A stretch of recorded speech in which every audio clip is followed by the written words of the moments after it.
Bonsoir Auréa. Merci le CRIOP de m'avoir invité ce soir pour vous parler de mon entreprise et merci à tous pour votre présence. Donc ce soir je vais vous raconter en fait l'histoire de Biobase.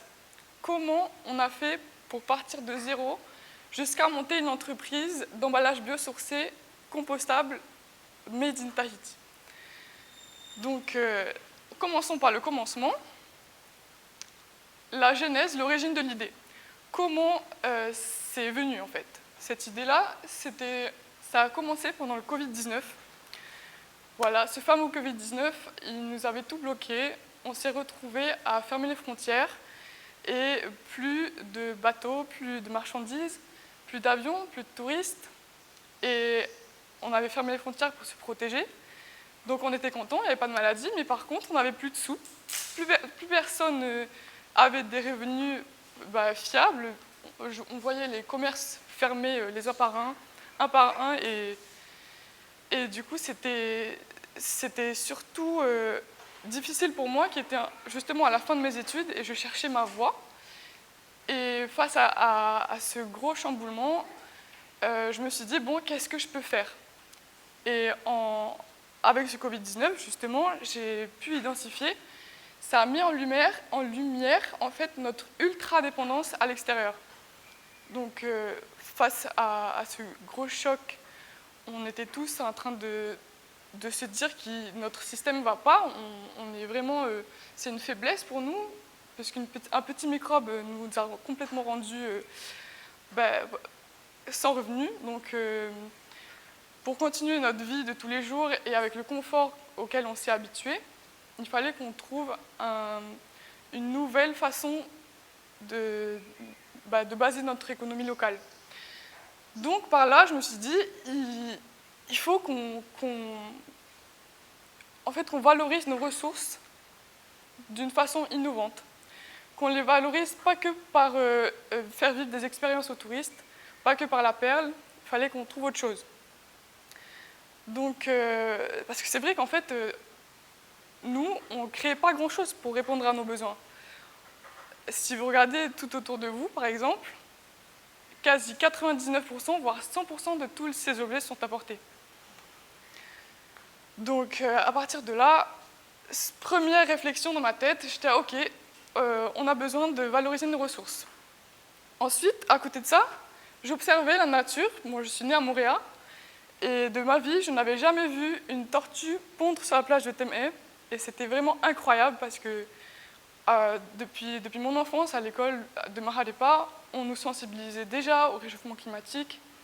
On était déjà en train de nous parler de la pollution plastique, faut agir autrement. On nous faisait ramasser les déchets sur la plage. Et en fait, avec ça, d'ailleurs, nos sacs plastiques étaient le plus souvent remplis d'emballages plastiques et de sacs plastiques. Et c'est là que du coup ma deuxième réflexion est venue il fallait en fait qu'on remplace tous ces emballages par des emballages compostables. Donc ça existait dans le monde, mais bon, à ce moment-là, les bateaux étaient fermés, on n'avait plus rien. Donc avec la fusion de ces deux réflexions, avec une barquette de la main sur la plage, je me suis dit, en fait, on va fabriquer des emballages biosourcés à partir de ressources locales. Et ça va répondre en fait à ces deux besoins-là. Ça va aussi créer de l'emploi solide, parce que du coup, c'est quelque chose où on ne dépend pas de l'extérieur. Et voilà, donc on va répondre à ce besoin-là et en même temps valoriser nos ressources. Donc à partir de là, je savais ce que je voulais faire. J'étais très motivée, mais je ne suis pas chimiste. Tout ce que j'ai fait, c'est une école de commerce. Donc, je suis rentrée chez moi, j'ai fait comme si j'avais un devoir à rendre. Présentation, business plan, faisabilité, tout ça. Et la question, en fait, s'est vite posée, je vais les faire en quoi, mes emballages? Est-ce qu'on a assez de ressources ici? Donc, en poussant ma réflexion, je me suis dit, pourquoi pas avec le miconia? Le miconia, en fait, c'est une plante invasive qui pollue, qui tue nos forêts en fait, et pourquoi pas s'en servir pour en faire des barquettes, ce serait génial. Mais plus profondément, en y pensant, en parlant autour de moi, j'ai identifié quelques limites à utiliser cette fibre, enfin cette plante. Et la première que j'ai trouvée, c'est la limite en soi, en fait. C'est-à-dire que à partir du moment où je vais récolter tout ce qu'il y a dans les forêts de possible, avec l'aide de la population en rachetant ça, ça va atteindre une limite au bout d'un moment. Je ne pourrai plus et mon entreprise ne serait pas pérenne, puisqu'on ne peut pas la planter. Et puis aussi, je me suis dit, si j'apporte une valeur à cette plante, est-ce que les gens ne vont pas se mettre à la planter chez eux pour me la vendre? Donc, ça serait l'effet inverse voulu. Donc, je me suis dit, ok, on va partir sur une autre fibre, mais ça, je ne l'exclus pas. Du coup, en continuant, la lumière fut en fait d'utiliser les résidus agricoles qui étaient en fait des masses de fibres produites, inexploitées. Donc par rapport, par exemple, au secteur de la copraculture, ils récoltent la noix de coco, ils en récoltent la chair pour en faire de l'huile, mais la bourre est laissée telle qu'elle. La plupart du temps, ils ne l'utilisent pas. Elle est peut-être brûlée pour chasser les moustiques, mais voilà, il y en a en abondance, et tous les jours, et des masses. Ensuite, la deuxième fibre que j'ai identifiée, c'est la fibre d'ananas. J'habitais pas loin de l'usine Retouille, et en fait, je savais qu'on avait déjà fait à l'école des visites, on voyait toute la fibre qui jetait et qui donnait aux cochons, enfin... Bref, c'est la fibre d'ananas. Ensuite, il y avait la fibre de canne à sucre. Donc la fibre de canne à sucre, c'est la plante qu'on utilise pour faire du coup, le sucre, le rhum surtout. Ici, on fait beaucoup de rhum local. Et donc, il y a énormément de plantations de canne à sucre. Et quand il la transforme, en fait, ça fait un résidu, un coproduit qu'on appelle la bagasse. Et ça, on en produit pareil des tonnes, et c'est au mieux composté. Donc voilà, après avoir identifié ces trois fibres, il y a aussi la fibre de bananier. Le tronc de bananier, en fait, est un arbre qu'on coupe, on doit le couper après chaque récolte d'un régime pour en faire pousser un nouveau. Donc en fait, ça fait des blocs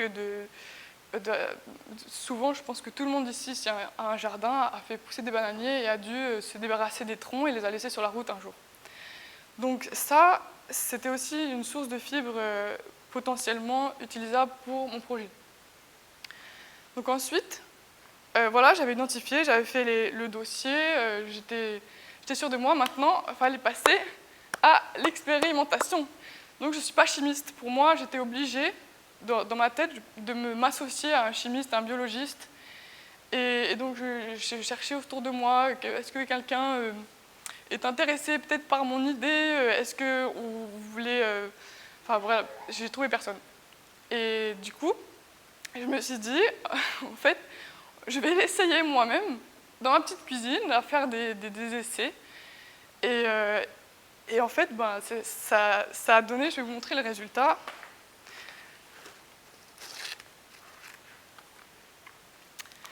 Ça, donc c'était pas très motivant d'avoir produit ça en premier. Hein. C'était un premier échec, en fait. Et c'est là que je me suis dit, bon, je ne suis pas encore, mais on va y arriver. C'est faisable. Hein. C'était en bananier. Donc, en essayant d'autres fibres, avec l'aide aussi de mon compagnon, on a continué les expériences on notait tout ce qui était échec, tout ce qui était réussite, les paramètres qu'on pouvait changer, le temps de cuisson, tout ce qui était possible modifiable en fait. Et on a fini par réussir à faire un truc un peu mieux, qui tenait mieux déjà. Et c'était un peu plus motivant déjà. Mais il y avait toujours un problème, c'est qu'il y avait des champignons dessus. Donc bon... C'est pas très glamour pour mettre son A dedans. On va continuer et voir si on peut arriver à supprimer ces champignons sans ajouter quelque chose de chimique pour le rendre totalement compostable, parce que c'était le but. Donc voilà, on a réussi en fait à exterminer ces champignons juste grâce à un petit paramètre. Et comme quoi, il ne faut pas abandonner, hein. Des fois on est juste à côté de la vraie recette. Et pourtant, enfin, en fait sur internet, j'ai pas trouvé la recette miracle,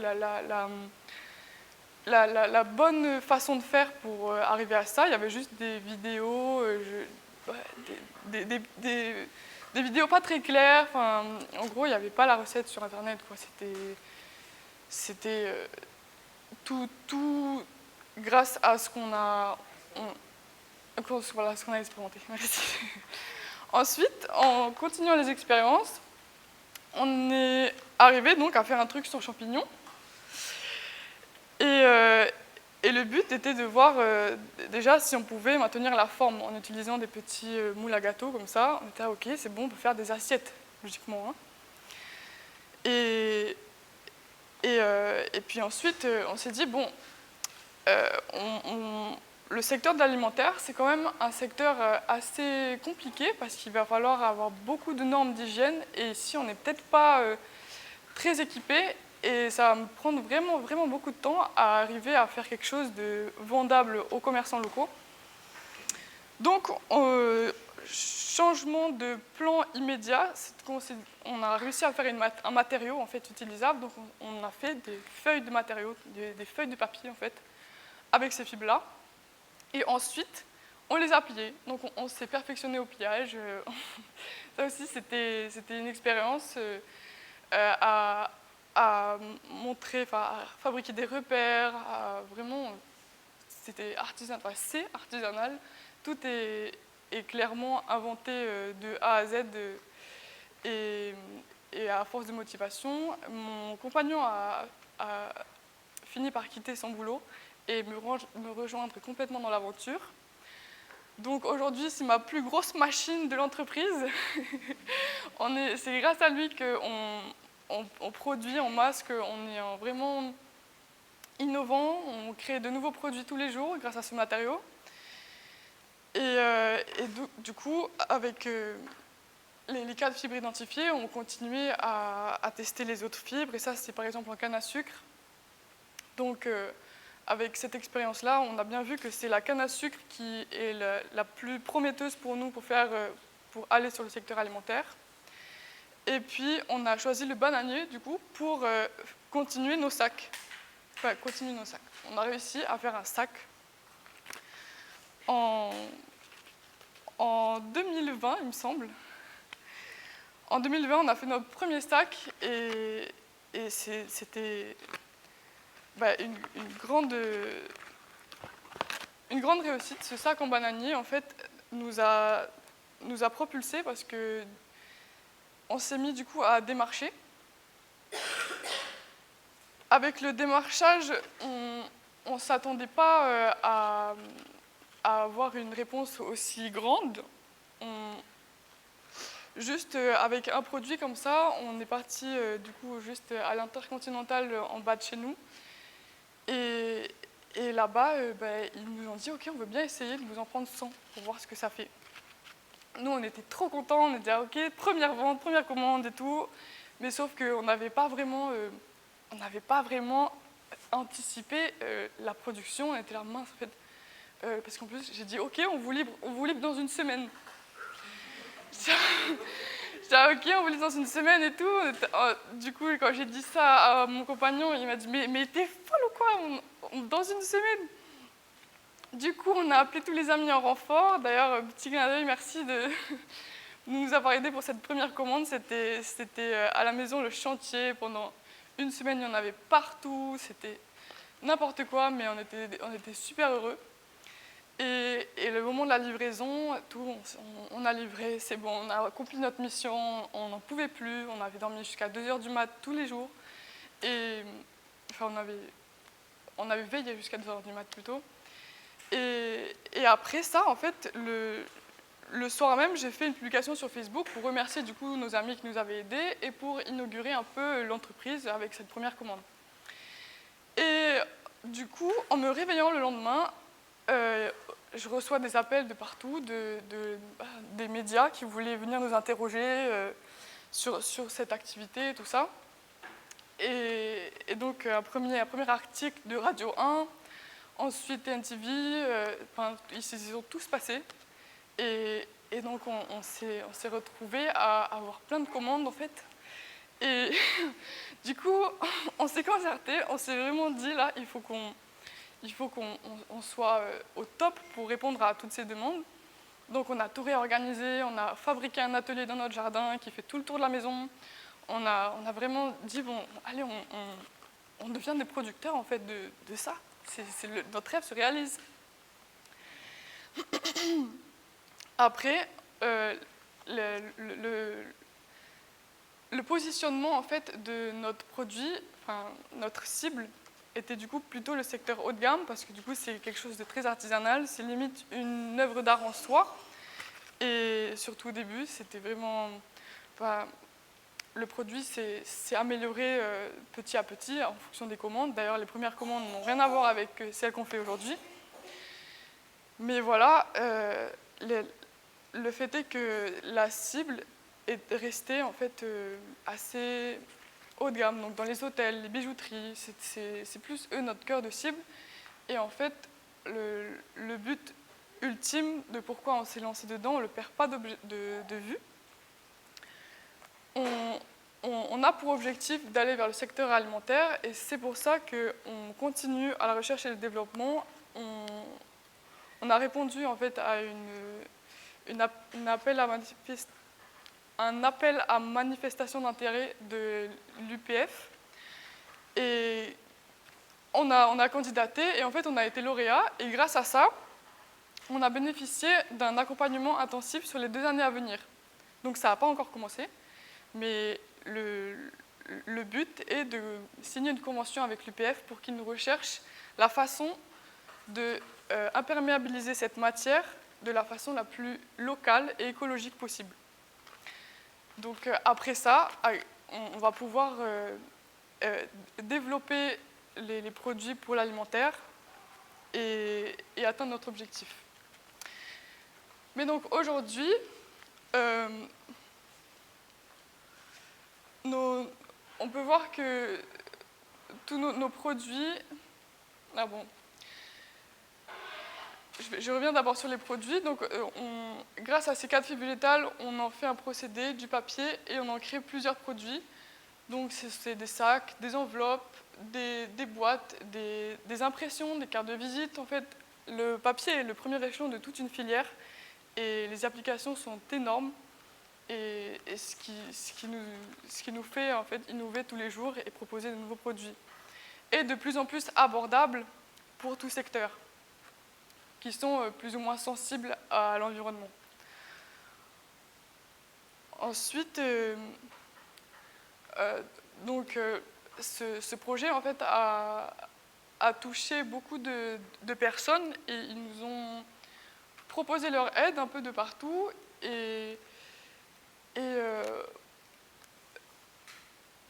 Par le fait, en fait que ce soit un projet d'économie circulaire, c'est un peu l'économie d'avenir pour le pays, et la nouvelle mandature d'ailleurs. Et le fait que ça a créé de la valeur, que ce soit innovant et qu'il y ait une demande en hausse, en fait, tout ça a fait que un business angel, qu'on l'appelle, c'est grâce à lui qu'on a pu financer nos machines, nous a proposé son aide. Il nous a dit, j'ai le coup de cœur pour votre projet, le coup de cœur. Vous avez besoin de combien? Donc là, à partir de là, en fait, c'était le rêve. On était, maintenant, il faut qu'on identifie toutes nos machines pour pouvoir se développer et avancer comme on veut, en fait. Et on en est là aujourd'hui, c'est d'identifier nos machines pour pouvoir les commander et développer notre projet. On est dans l'attente d'un local et ce local va nous permettre de faire venir ces machines et de développer à grande échelle en fait, pour pouvoir le rendre accessible et plus présent en fait, dans toute la Polynésie parce que c'est notre objectif. Donc voilà, bon, je crois que je m'embelle un peu les pinceaux de partout. Comme vous voyez, je connais bien mon sujet, mais c'est un peu... Je ne sais pas trop par quoi continuer, mais tout est là, en fait. Je vous ai tout dit. Les produits qu'on fabrique sont complètement compostables. Et par exemple, en 2023, on a sorti des nouveaux produits. Donc, comme la bijouterie était un des secteurs qui nous commandait le plus de produits, on a adapté à leur demande. On personnalise en fait les emballages complètement. Si vous avez un produit et vous voulez l'emballer en bananier, on va faire en sorte qu'il corresponde parfaitement à votre produit et à votre volonté. Du coup, on s'est mis à faire même des pochettes à vin. Donc pour ça, il fallait faire des sacs plus solides. On a réfléchi à une anse un peu plus solide. On n'arrête pas tous les jours. Et c'est impressionnant en fait tout ce qu'on peut faire. Par exemple, là, juste avec cette boîte, on a fait de la fibre de bananier avec de la canne à sucre à l'intérieur, où on peut mouler les produits dedans.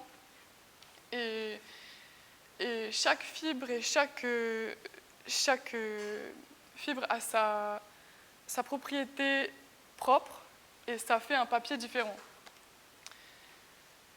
Donc voilà ce que je peux vous conseiller, moi en tant qu'entrepreneur local, c'était de ne jamais abandonner votre objectif. Et quand vous avez quand vous faites face à un échec, ne vous dites pas qu'il faut abandonner, surtout changez le plan, mais jamais l'objectif. Et au bout d'un moment, ça va le faire si vous vous y tenez, si vous faites tout pour y arriver. Avec du courage, de la motivation, on peut le faire.